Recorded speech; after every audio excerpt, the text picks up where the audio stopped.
1 Petrus pasal 1 ayat 24 sampai 25. Supaya memberi kita hikmat di dalam hidup kita. Semua manusia umpama rumput, dan segala kemuliaannya umpama bunga di padang. Rumput layu dan bunga gugur, tetapi firman Tuhan kekal selama-lamanya. Inilah firman yang disampaikan kepadamu. All people are like grass, and all their glory is like the flowers of the field. The grass withers and the flowers fall, but the word of the Lord endures forever. And this is the word that was preached to you. Firman Tuhan katakan demikian, menggambarkan kehidupan manusia.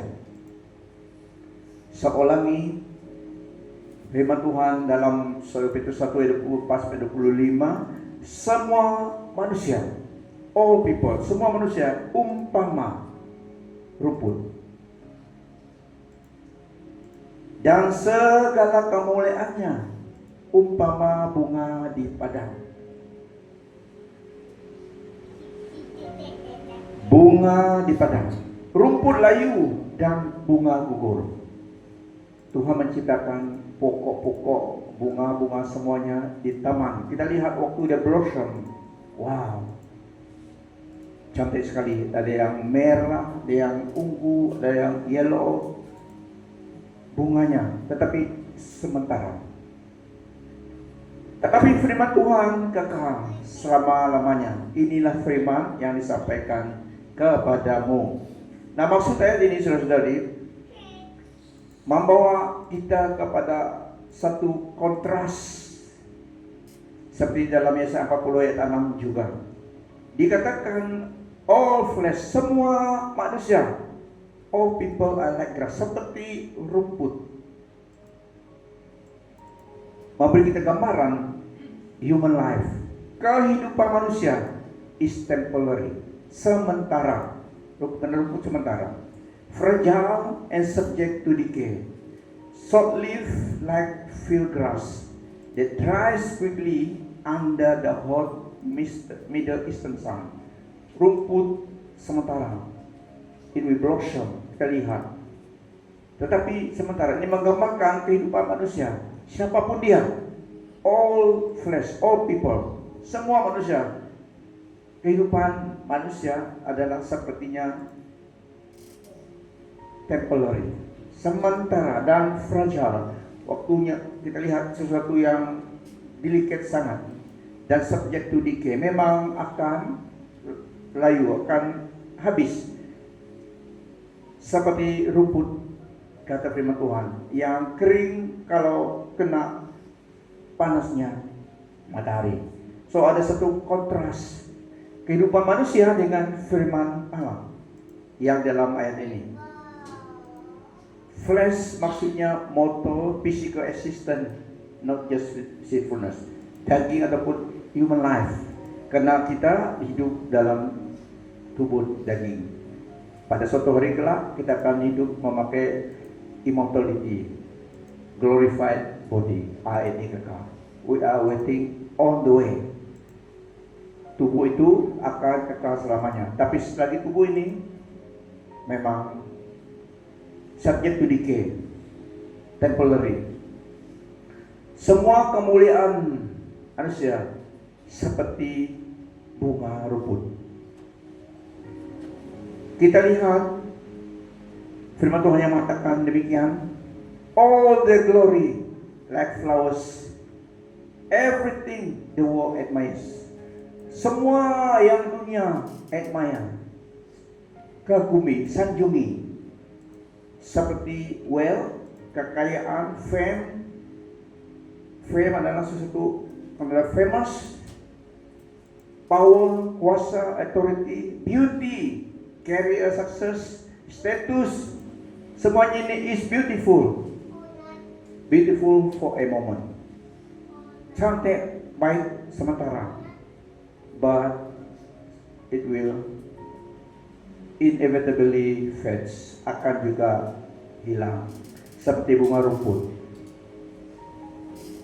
Grass withers, flowers fall. Rumput akan layu dan bunga gugur. Karena itu melambangkan mortality dan perubahan. Tetap ada perubahan. Tidak ada kehidupan, tidak ada achievement di dunia ini yang kekal. There is no achievement, earthly achievement yang forever. Nah, ini memang kita selagi kita di dunia ini, kita seharusnya we ought to strive to achieve something in this life on earth. But always bear in mind that no earthly achievement lasts. Memang kita usaha sesuatu selagi kita di dunia ini, mengusahakan sesuatu, perusahaan kita, career kita. Tetapi kita harus ingat juga semuanya itu tidak akan kekal selamanya. So ini ada kontrasnya dengan firman Tuhan yang kekal itu. Nah, dalam tujuan dalam ayat ini, kita lihat ayat ini foundationnya dari ayat 23 dan 25 tentang janji Tuhan bahwa kita dilahirkan kembali oleh firman Allah yang kekal dan abadi, yang adalah dasar dan foundation hidup yang pasti, teguh dan kekal selama-lamanya, tak akan pernah gagal. So, memberi kita kontras menggambarkan dua perkara ini. Firman Tuhan yang kekal. Dan itulah kita dilahirkan kembali setiap manusia untuk pergi ke surga. Untuk diselamatkan harus dilahirkan kembali. Maksudnya, kita menerima Yesus sebagai Tuhan dan Selamat. Roh kita akan dilahirkan kembali. Tubuh kita masih sama. Kalau kita ada tattoo butterfly sini atau sini, baptis keluar masih ada, kecuali kamu buangnya. Tapi rohani kita yang lahirkan kembali. Karena roh kita yang hidup selama-lamanya, live forever in heaven. Ini yang kita mau semua kita, to be in heaven at the end of our life di dunia ini. So firman Tuhan inilah yang kekal, yang kita dilahirkan kembali. Jadi born again adalah kita, rohani kita dilahirkan kembali. Kita menerima Yesus menjadi bos baru kita. Dia yang bersama kita. Seseorang itu untuk masuk dalam kerajaan surga harus ada perubahan, born again. Ini maksudnya born again, lahir kembali. Bukan secara fisikal tetapi secara rohani. Yaitu beri hidup kita kepada Tuhan, percaya pada Dia, menerima Dia sebagai Tuhan dan Juru Selamat. Roh kita yang dilahirkan kembali. Siapa mau pergi surga? Semua mau, ya. Siapa mau kita bertemu di surga? Semua mau. Karena di situ kita akan bertemu selama-lamanya. So tanggung jawab pastor adalah memberi nasihat, memberi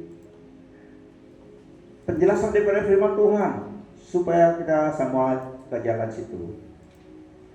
Siapa mau pergi neraka? Tidak ada. Memang tidak ada. So saudara-saudari, kita diberkati karena ada masanya kita mendengar firman Tuhan. Kita akan bersatu dan selamanya di situ bersama dengan mereka. So itulah pentingnya lahir kembali, born again. Karena hidup lama ini harus ditanggalkan dan dirubah menerima hidup yang baru dalam Yesus Kristus. Seperti dalam 2 Korintus 5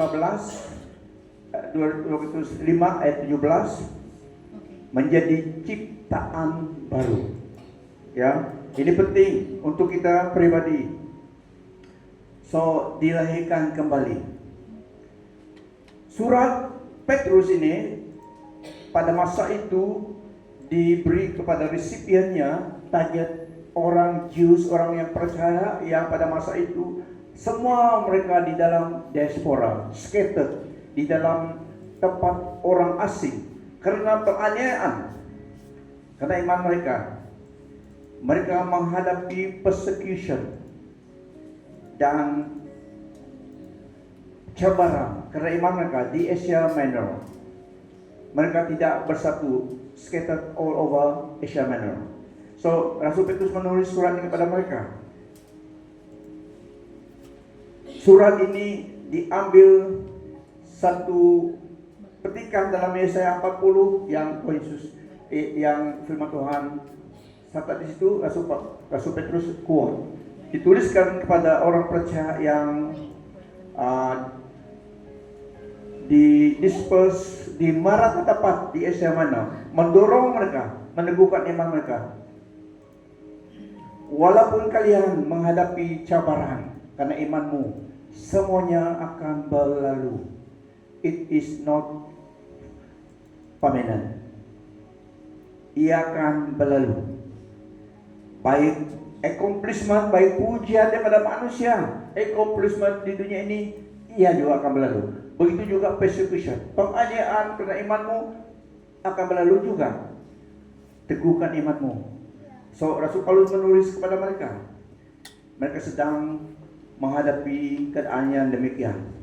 Segala sesuatu akan berlalu juga. Yang kekal adalah firman Tuhan.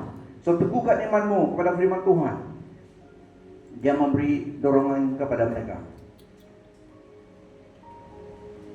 Dan untuk kita juga,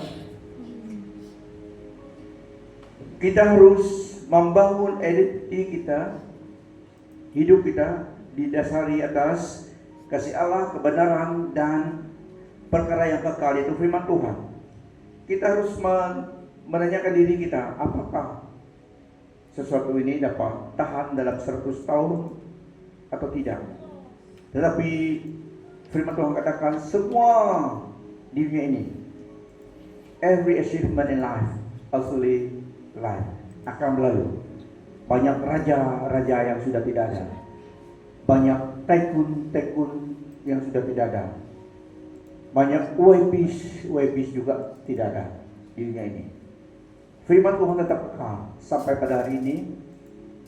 Karena firman Tuhan kekal dan surga kekal, hidup kekal. Segala sesuatu achievement di dunia ini akan temporary saja. Biarlah membangun hidup kita di atas dasar yang teguh, yang kekal, yaitu firman Allah. Hiduplah jalan ini hidup kita with humility and grace. Karena hidup manusia di dunia ini tidak selamanya. Treat others with kindness. Don't let status define how you value people. Anchor in what lasts. Dasar hidup kita, bersaulah hidup kita di atas dasar hidup yang kekal, yaitu atas sesuatu yang kekal, firman Tuhan.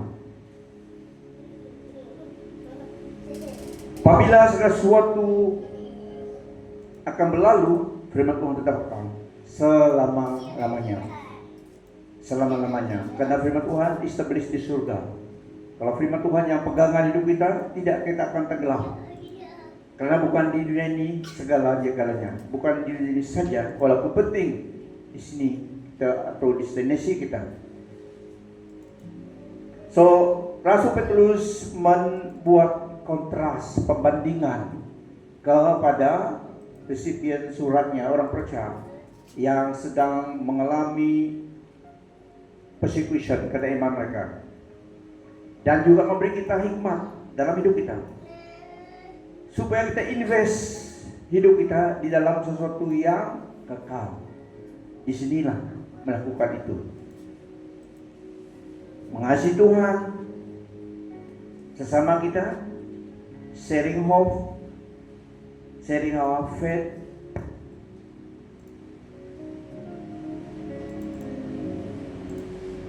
spend less energy on impressing others and more on blessing. Lihat kawanmu, be a blessing, not an impressor. Jadilah berkat kepada saya. Jadi kamu jadilah berkat kepada saya. Jangan tak payah impress saya, tapi berkatilah saya. Lebih spend masa kita untuk menjadi blessing to others instead of impress them toward us who we are. Tidak. So hidup kita yang sebenarnya, saudara-saudari, hidup kita yang sebenarnya yang kekal adalah di dalam Kristus.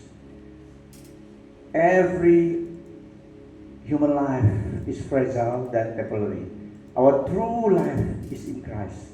Firman Tuhan katakan, our life are hidden with Christ in God. Sebagai orang yang terima Yesus sebagai Tuhan Juru Selamat, hidup kita disembunyi bersama Kristus di dalam Allah, menantikan pertemuan dengan Tuhan. So, apapun yang kita alami dalam hidup ini, harus ingat, segala sesuatu in this life is temporary. Peganglah kepada yang kita dalam firman Tuhan. So, take away di dalam pelajaran ini untuk kita, tujuan Petrus menulis surat ini, tujuan surat ini adalah supaya memberi hikmat kepada mereka, beri penghiburan dan hidup di dunia ini. Bukan memberi gambaran bahwa hidup di dunia ini sementara saja. Bukan remeh-temehkan kegunaan hidup di dunia ini, tetapi memberi hikmat supaya berapapun lamanya kita hidup di dunia ini, kita harus memiliki hikmat segala sesuatu yang kita lakukan. Achievement yang penting di dunia ini memang penting, mencari sesuatu. Tapi segala semuanya achievement itu kita harus tahu itu sementara, tapi penting kita lakukan di dunia ini. Dan di dalam semuanya jangan kehilangan yang kekal itu. Jangan kehilangan yang kekal, yaitu invest di dalam perkara yang kekal. Firman Tuhan, buatlah sesuatu supaya kelak kita yang menerima upahnya daripada Tuhan. So biarlah firman Tuhan yang memberi kita hikmat supaya kita membangun hidup kita di atas dasar firman Tuhan yang teguh, dan apa yang kita lakukan kita tahu itu penting tapi sementara, tapi kita lakukan yang terbaik. Achievement semuanya penting di dunia ini, itulah kita usaha. Tetapi dalam pada itu kita ingat high calling kita, panggilan tertinggi untuk hidup kita di dunia ini adalah untuk Tuhan. High calling kita. So invest segala sesuatu hidup kita di dunia ini untuk kebaikan kita. Pada suatu hari kelak masuk surga, kita juga terima upah. Dan kita ada di sini bukan untuk diri kita dan keluarga kita saja. Kita ada di sini untuk orang lain juga. Amin. Kita ada di sini, Tuhan mengizinkan kita lagi ada di sini karena Dia mau hidup kita menjadi berkat bagi orang lain. Dan berkat yang pertama kita dapat memberkati orang lain adalah membawa mereka datang kepada Tuhan. Soul winning, memenang jiwa, memenang jiwa. Lihat kawanmu, menanglah seorang pada tahun ini. Bawalah seorang datang kepada Tuhan. Seseorang saja. Kalau lebih bagus, ya, melalui hidup kita, sharing Christ, tell others about Jesus. Just hidup sebagai orang Kristen, orang boleh dapat melihat Yesus melalui hidup kita. Saya lagi baca sebelum kita berdoa. 1 Petrus 1:24-25. Karena semua manusia umpama rumput, dan segala kemuliaannya umpama bunga di padang. Rumput layu dan bunga gugur, tetapi firman Tuhan kekal selama-lamanya. Inilah firman yang disampaikan kepadamu. Amen. Kita bersyukur karena kita tahu jalan kebenaran. Oke, saudara-saudari, sebagai hamba Tuhan, saya dorong kita usahakan sesuatu yang terbaik dalam hidupmu. Achieve something great in your life yang kamu dapat lakukan, yang kamu mau lakukan, yang kamu ingin lakukan. Buat kebun, buatlah yang menyenangkan hatimu. Ya, tanam bunga, tanam buah, tanam nanas, tanam pisang. Apabila ada berbuah, thank God for the fruit, for the gift of life. Yang sementara, tapi kita bersyukur pada Tuhan. Enjoy your life on earth. Di dalam kita ingat akan pencipta kita. Kenapa kita mau boring-boring? Kenapa kita mau stres-stres? Give God the glory, enjoy life. Dia memberi hidup kita bukan supaya kita mengeluh. Dia memberi nafas hidup kita supaya kita bersuka cita, bersyukur kepada Dia. Pancing dapat satu ikan, dapat satu ketam. Wah, enak. Masak sup. Little thing, kita bersyukur kepada Tuhan. Ya, do something yang menyenangkan hatimu, karena kebaikan itu datang daripada Tuhan. Biarlah hati kita bergembira, bersyukur kepada Tuhan. Ingat Dia yang sumber kehidupan. Karena pada suatu hari kelak kita akan melihat Dia sepenuhnya. Kita akan bersama dengan saudara-saudara kita yang seiman. So whatever we do in this life, do it well. Dan ingat Tuhan yang the owner of our life. Masa kita adalah masa dipinjam daripada Dia. Ya. Spend time with your family, spend time with your children. Give thanks to God. Hallelujah. God is good all the time. Mari kita berdiri. Slogan kita yang memperingatkan kita di mana kita berada. Stay in Christ. Stay in Christ. Sekali lagi, stay in Christ. Beri kemuliaan bagi Dia yang adalah juru selamat kita. Haleluya. Kita akan memuji Tuhan dulu sebelum kita satu pujian. Kap, musician.